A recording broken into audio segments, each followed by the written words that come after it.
Tidak lama kemudian suasana jadi akrab, seakan Wali Paidi dan gerombolan Gohel ini adalah teman yang sudah lama kenal, karena Wali Paidi ini pintar mengeluarkan banyolan-banyolan segar yang membuat Gohel dan anak buahnya tertawa terpingkal-pingkal. "Ayo ngopi dulu Mas," ajak Gohel kepada Wali Paidi. "Monggo," jawab Wali Paidi. Mereka berdua dan seluruh anak buah Gohel menuju ke warung di pinggir jalan. Setelah mengambil tempat duduk mereka memesan kopi. Anak buah Gohel menunggu di luar warung. "Mas, kalau bisa sampeyan berhenti malak orang.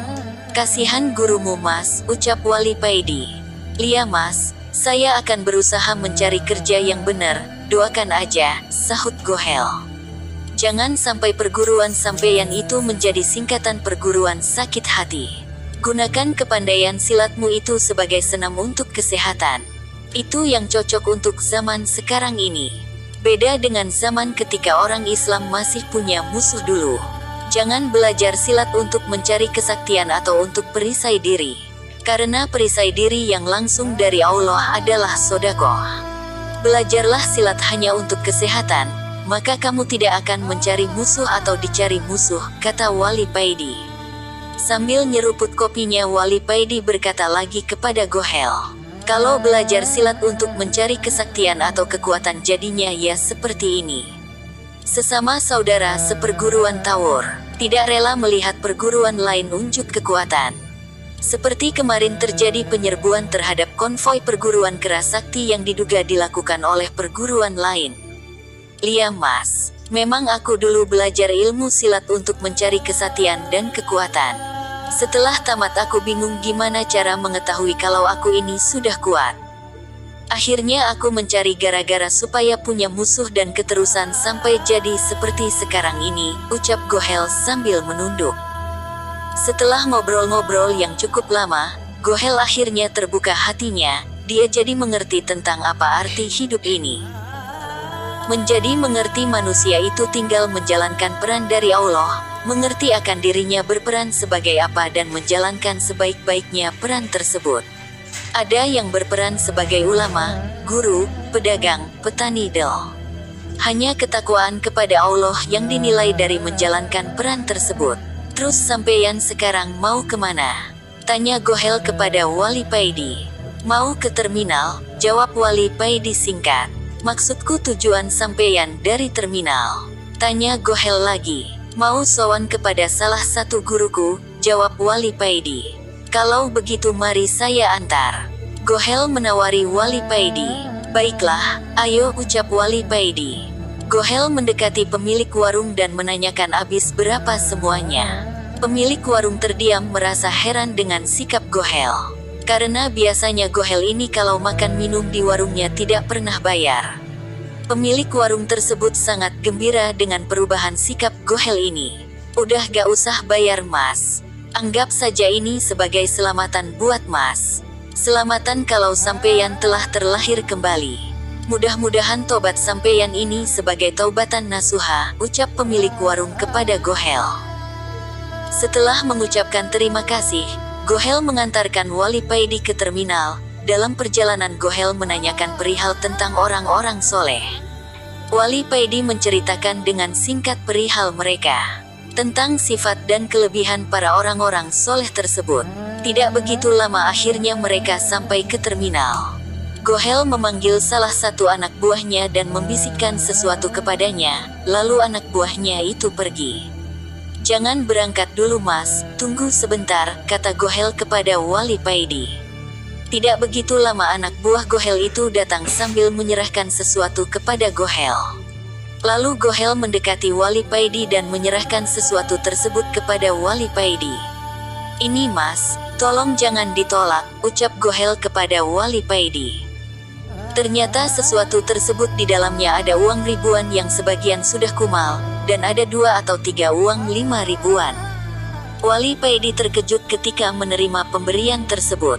"Jangan khawatir Mas, itu bukan uang haram, itu uang sumbangan dari teman-teman, dan saya minta dengan sangat jangan ditolak," jelas Gohel kepada Wali Paidi. Wali Paidi pun menerima pemberian Gohel tersebut. Setelah bersalaman Wali Paidi naik ke atas bas. Masih banyak bangku kosong. Wali Paidi mencari tempat yang enak buat duduk. Akhirnya Wali Paidi memilih tempat di tengah. Setelah bas baru berjalan, tampak pedagang rokok naik ke atas bas menjajakan dagangannya. Ketika Wali Paidi hendak memanggilnya, si pedagang tersebut sudah menghampiri Wali Paidi dan menyerahkan sebungkus rokok Ji Samsu dan berkata, "Ini pemberian dari Mas Gohel sebagai rasa terima kasih." Begitu juga dengan pedagang-pedagang yang lain. Di dalam perjalanan mereka semua memberikan satu barang dagangannya kepada Wali Paidi atas nama Gohel. Mulai penjual minuman sampai penjual kacang.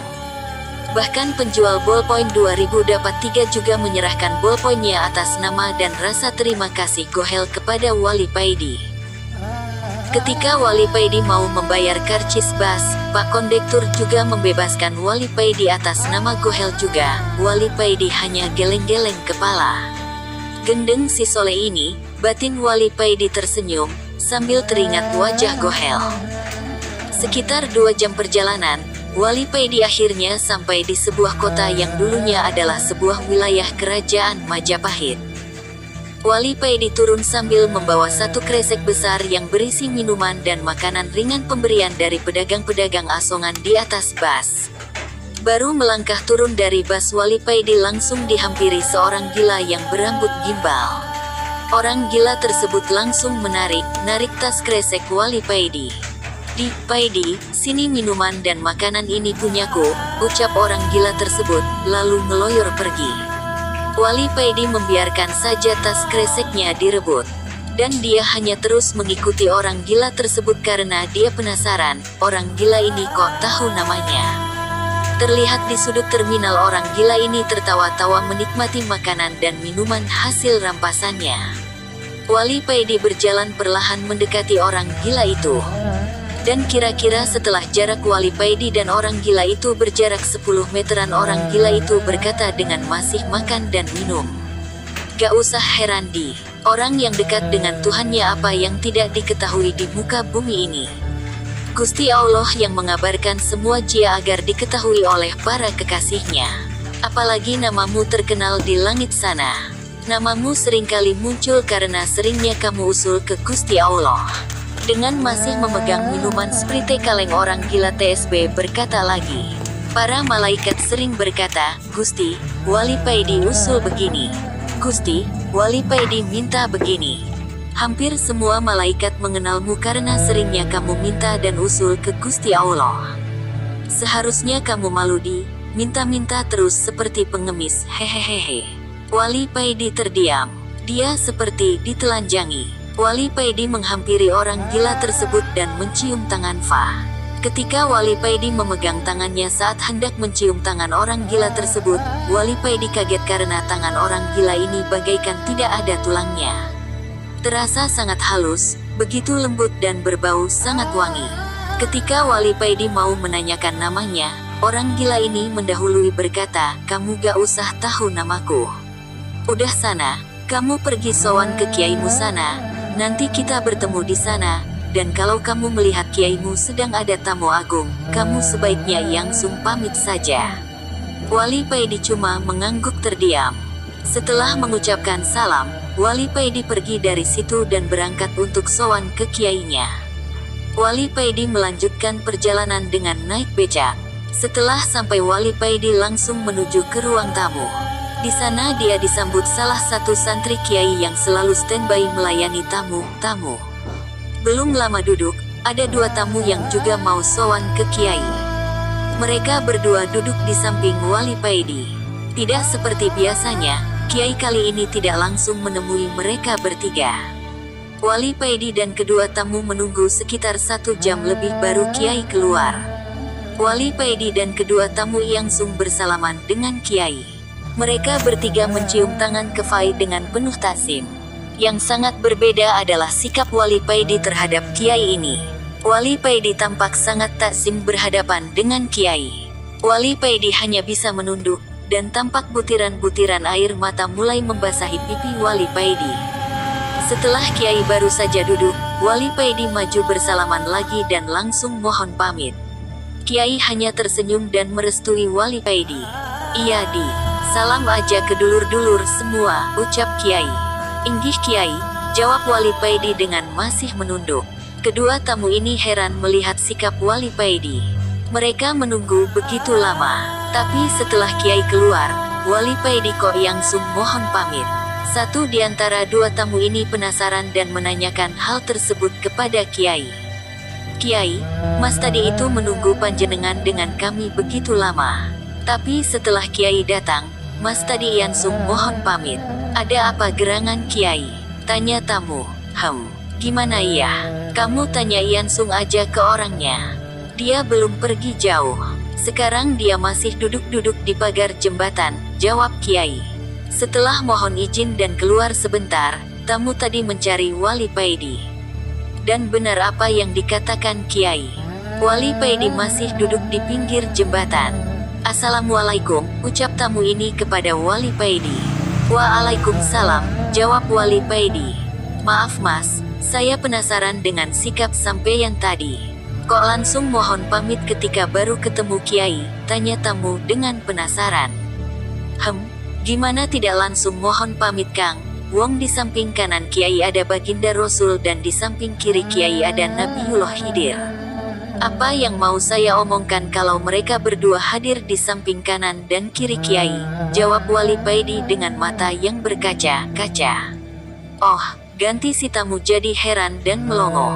Beberapa hari kemudian, sehabis tahlil bersama dalam rangka memperingati Hail Gus Dur kedua, Wali Paidi bersama warga berkumpul bareng ngopi bersama-sama. Mereka saling berkelompok 3-4 orang membicarakan dan mengenang Gus Dur.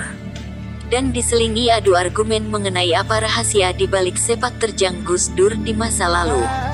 Wali Paidi tersenyum, senyum melihat tingkah laku mereka.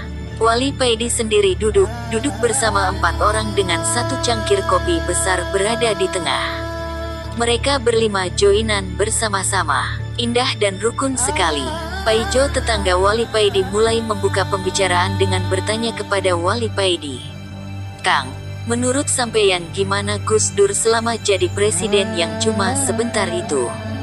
Sebelum kita membahas tentang itu semua, alangkah baiknya kita mengulas lagi sejarah sebelum Gus Dur jadi presiden, jawab Wali Paidi. Wah, sip iki Kang, gimana ceritanya, kata teman-teman yang lain. Dulu ada seorang kiai di daerah Blitar namanya Kiai Rohimi. Beliau ini ahli istikharah. Banyak sekali kiai yang sowan kepada Kiai Rohimi ini guna menanyakan apa makna isyarah yang diterima, dan Kiai Rohimi ini bisa menafsiri isyarah-isyarah yang ditanyakan kepadanya. Semuanya tidak pernah meleset, hampir 100% mendekati kebenaran. Kehidupan sehari-hari beliau adalah sebagai petani desa yang sangat sederhana. Tiap pagi beliau diantar cucunya pergi ke sawah dengan naik sepeda ontel. Biasanya para tamu yang mau sowan kepadanya menunggunya di depan dalam, menunggu beliau pulang. Dan di dalam rumah yang berdinding kayu jati itulah Kiai Rohimi menerima para tamunya. Di dalam rumah Kiai Rohimi ada sebuah kamar khusus yang disediakan untuk Gus Dur kalau berkunjung ke situ dan menginap. Gus Dur sebelum jadi presiden telah banyak menerima isyarah-isyarah dan menanyakan kepada Kiai Rohimi apa makna isyarah-isyarah yang dia terima. Kang, Kiai Rohimi ini tingkatannya lebih tinggi daripada Gus Dur ya. Sampai Gus Dur sendiri minta tolong untuk menafsiri isyarah yang beliau terima, ucap Paijo kepada Wali Paidi. Tidak mesti begitu, kamu tahu Pak Ridwan tetangga kita, yang jadi dosen di sebuah salah satu universitas terkenal itu? Tanya Wali Paidi. Iya saya tahu Kang, jawab Paijo. Ketika ban mobilnya bocor, apa Pak Ridwan menambal ban mobilnya sendiri? Tanya Wali Paidi lagi. Tidak Kang, Pak Ridwan jelas gak bisa. Ban itu akan ditambalkan ke tukang tambal ban, jawab Paijo. Dengan seperti itu, apa tingkatan tukang tambal ban itu lebih tinggi daripada tingkatan Pak Ridwan yang dosen itu? Tanya Wali Paidi sekali lagi. Ya tentu tidak Kang, jawab Paijo mulai mengerti. Begitulah apa yang terjadi di antara Gus Dur dan Kiai Rohimi ini tidak bisa jadi acuan siapa lebih tinggi tingkatannya, jelas Wali Paidi. Wali Paidi menyedot rokok Samsunya dan nyeruput kopi sedikit lalu melanjutkan ceritanya. Sampeyan akan jadi orang nomor 1 di Indonesia, tapi hanya sebentar, ucap Kiai Rohimi kepada Gus Dur, menafsiri isyarah yang diterima Gus Dur. Berapa lama Kiai? Tanya Gus Dur. Tidak sampai 3 tahun, jawab Kiai Rohimi. Tugas yang sangat berat, ucap Gus Dur tanpa memperdulikan lama jabatannya. Iya, ini memang tugas yang sangat berat Gus, dan sampeyan akan diturunkan oleh rakyat sampeyan sendiri, kata Kiai Rohimi. Kalau ini memang tugas, biarpun sebentar tidak apa-apa, yang penting bermanfaat, ucap Gus Dur. Gus Dur menerima dengan lapang dada isyarah yang diterimanya dari Kiai Rohimi. Beliau tidak peduli walaupun dalam kepimpinannya kelak, beliau direcoki dan akhirnya diturunkan dengan tidak hormat. Gus Dur berprinsip biarlah orang memusuhinya asal Allah menyayanginya. Biarlah orang menghinanya asal Allah ridho kepadanya. Beberapa bulan kemudian ganti para kiai sepuh yang mendapatkan isyarah dari Allah mengenai Gus Dur. Para kiai tidak mau gegabah dengan menafsiri sendiri isyarah yang diterima oleh mereka. Para kiai sepuh sowan ke Kiai Rohimi menanyakan apa arti isyarah yang mereka terima. Memang nama Kiai Rohimi di kalangan para kiai-kiai Nu sangat dikenal, keren dalam menafsiri isyarah. Kiai Rohimi ini jagonya. Setelah mendapat arti isyarah dari Kiai Rohimi, para kiai sepuh ini menyampaikannya kepada Gus Dur, dan Gus Dur dengan penuh ta'zim menerima mereka dan mengucapkan terima kasih karena memperhatikannya selama ini, walau Gus Dur sendiri sudah tahu kalau dirinya akan jadi presiden. Bahkan Gus Dur sudah tahu masa kepemimpinannya yang cuma sebentar itu sebelum para kiai ini mengetahuinya. Pertemuan ini dicium oleh wartawan, dan ramailah berita pertemuan di kala itu. Dan para kiai sepuh ini dijuluki oleh wartawan sebagai poros langit. Disesuaikan dengan kelompok yang mengusung Gus Dur jadi presiden, yaitu Poros Tengah. Dan kebetulan pemimpin kelompok kiai sepuh ini adalah Kiai Fakih Langitan Tuban. Jadi paslah sebutan bagi mereka, yaitu Poros Langit. Dan kita semua tahu Gus Dur secara mengejutkan benar-benar jadi presiden. Walaupun Gus Dur dan para kiai sepuh sama sekali tidak terkejut dengan hal itu, karena para kiai sepuh dan Gus Dur sudah tahu sebelumnya.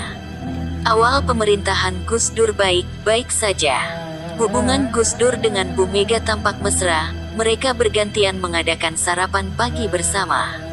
Kadang di Istana Presiden, kadang di Istana Wakil Presiden. Tapi lama-kelamaan para koruptor dan penggila jabatan mulai khawatir dengan ketegasan Gus Dur dalam memimpin negara ini. Mereka mulai tidak bebas korupsi dan menumpuk kekayaan pribadi karena ketatnya pengawasan Gus Dur di kala itu. Mereka mulai mendanai para mahasiswa untuk mendemo Gus Dur, mengangkat isu-isu yang memojokkan Gus Dur. Para koruptor menunggu momen yang tepat untuk menjatuhkan Gus Dur. Gus Dur memang terkenal dengan gaya ngomongnya yang belak-belakan. Gus Dur berprinsip padakno pengucapmu podo karo karepe atimu. Begitulah ketika Gus Dur dimintai pendapat oleh wartawan tentang Bu Mega yang sering diam aja, Gus Dur dengan enteng menjawab, dia itu bodoh. Jawaban Gus Dur itu didengar oleh Pramono Anung yang ketika itu kalau gak salah masih menjabat sebagai Sekjen PDIP. Oleh Pramono jawaban Gus Dur itu disampaikan kepada Ibu Mega. Ngambeklah Bu Mega waktu itu. Bu Mega tidak mau menemui Gus Dur ketika sarapan pagi bersama di Istana Wakil Presiden. Dan inilah kesempatan yang ditunggu oleh para koruptor dan penggila jabatan. Inilah celah yang bisa menurunkan Gus Dur dari kursi presiden, batin mereka. Dan barulah para kiai sepuh dapat isyarah lagi kalau Gus Dur akan dilengsarkan dari kursi presiden. Para kiai sepuh atau kiai poros langit ini sowan lagi kepada Kiai Rohimi, minta pendapat dan minta solusi gimana baiknya dan supaya Gus Dur masih bisa jadi presiden. Kiai Rohimi mengatakan kepada para kiai, Gus Dur akan bisa tetap jadi presiden kalau mau minta maaf kepada Ibu Mega, walaupun Gus Dur tidak ada niat merendahkan Ibu Mega, ucap Kiai Rohimi. Biarpun Kiai Rohimi tahu kalau jabatan Gus Dur cuma sebentar, tapi Kiai Rohimi tetap memberi peluang kepada para kiai. Kiai Rohimi berkeyakinan bahwa Allah jualah penentu akhir suatu kisah. Isyarah hanyalah perlambang. Para kiai kembali menemui Gus Dur dan menyampaikan apa yang diperoleh dalam isyarahnya dan juga menyampaikan pesan Kiai Rohimi. Tapi Gus Dur tidak mau melakukannya.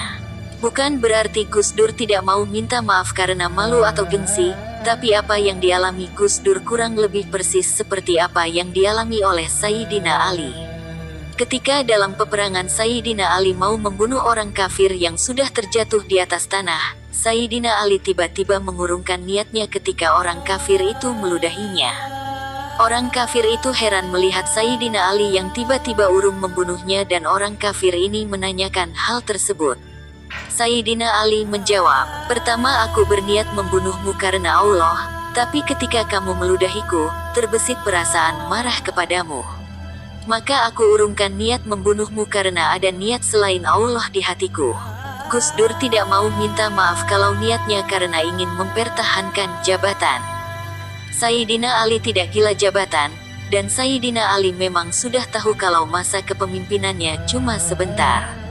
Dan kita semua tahu Gus Dur akhirnya berhasil diturunkan dari kursi kepresidenan karena kasus yang dibuat-buat, yaitu kasus Buloget. Paijo dan kawan-kawan terdiam mendengar cerita Wali Paidi ini. Mereka merasa baru mendengar cerita Gus Dur dengan Kiai Rohimi. Mereka sangat penasaran, apakah Kang Paidi pernah bertemu dengan Kiai Rohimi? Tanya Paijo penasaran. Tidak pernah, jawab Wali Paidi santai dengan menyedot rokoknya. Lalu sampeyan dapat cerita dari mana? Tanya Paijo lagi makin penasaran.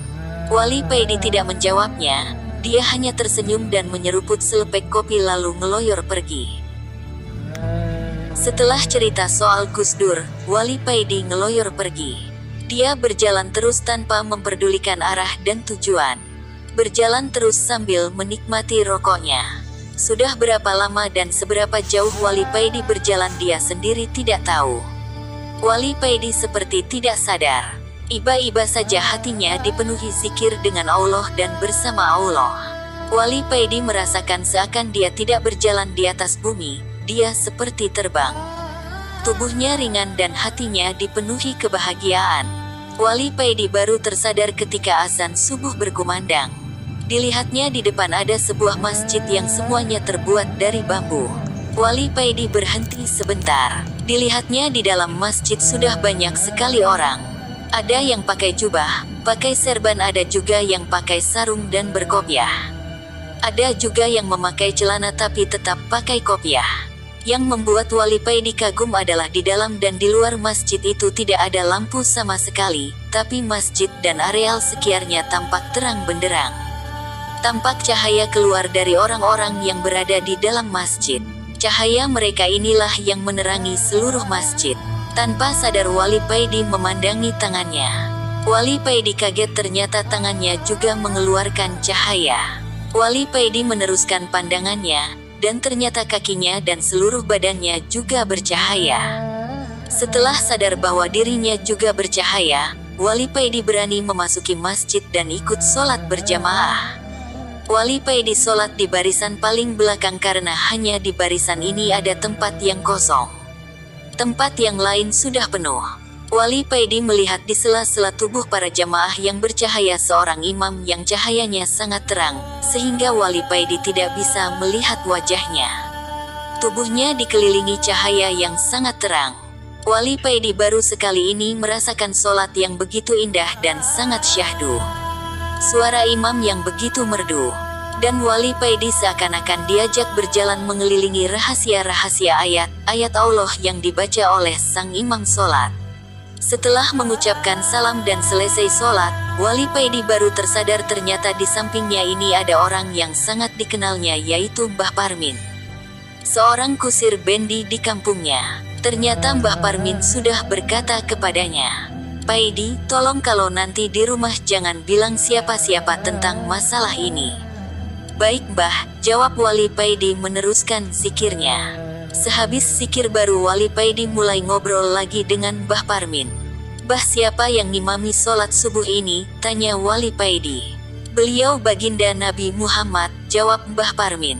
Dan di barisan depan itu adalah wali-wali kutub. Di barisan berikutnya wali-wali yang derajatnya di bawah wali kutub. Mereka berbaris sesuai tingkatannya, baik yang sudah meninggal maupun yang masih hidup, semuanya hadir di sini. Mbah Parmin meneruskan penjelasannya. Wali Paidi tersenyum dan Mbah Parmin juga tersenyum karena mereka berdua sadar kalau berada di barisan yang paling belakang. Tidak lama kemudian acara dilanjutkan dengan bersalam-salaman, sambil membaca sholawat. Wali Paidi bertemu guru mursyidnya dan wali-wali yang selama ini cuma mendengar tentang ceritanya saja. Wali Paidi begitu bahagia karena bisa bersalaman dengan para wali-wali yang selama ini sangat dicintainya dan dihormatinya. Setelah acara bersalaman selesai, para wali pergi sendiri-sendiri dan tiba-tiba hilang entah kemana. Tinggal Wali Paidi dan Mbah Parmin aja yang berada di dalam masjid. Setelah semua pergi, baru Wali Paidi dan Mbah Parmin keluar dari masjid. "Di manakah ini, Mbah?" tanya Wali Paidi kepada Mbah Parmin. "Di Gunung Pring Magelang, Jawa Tengah," jawab Mbah Parmin.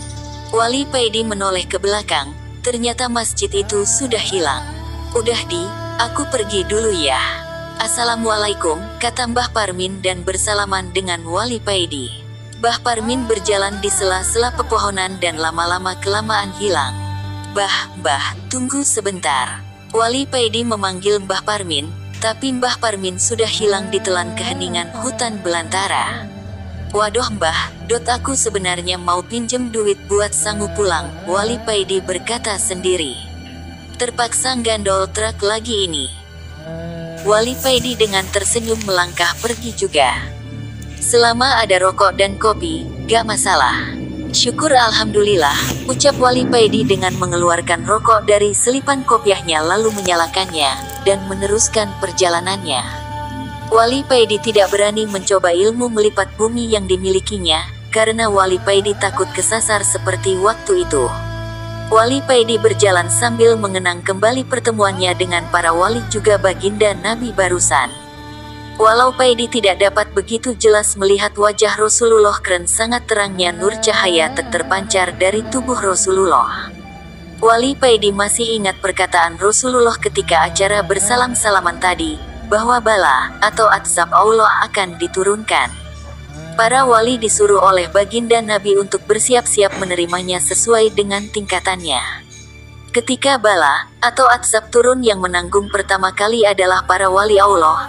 Sesuai dengan tingkatannya, semakin tinggi derajatnya semakin besar pula beban bala yang ditanggungnya. Para wali ini melakukan hal tersebut supaya ketika azab itu sampai kepada umat manusia lainnya tinggal sedikit dan ringan.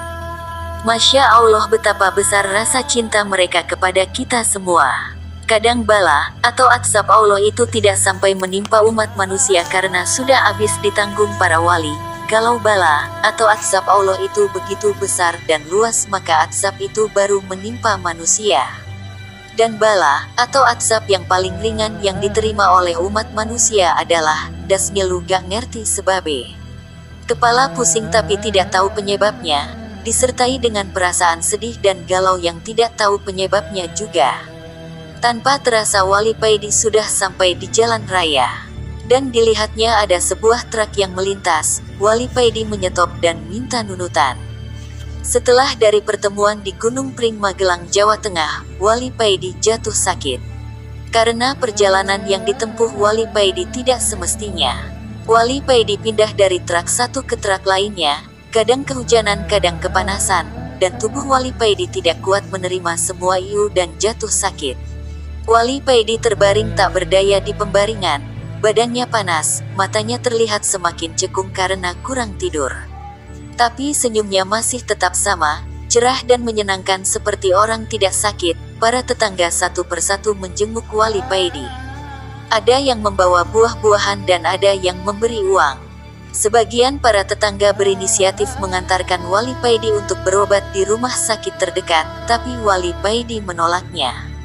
"Terima kasih, biarlah, 2 atau 3 hari akan sembuh sendiri," jawab Wali Paidi.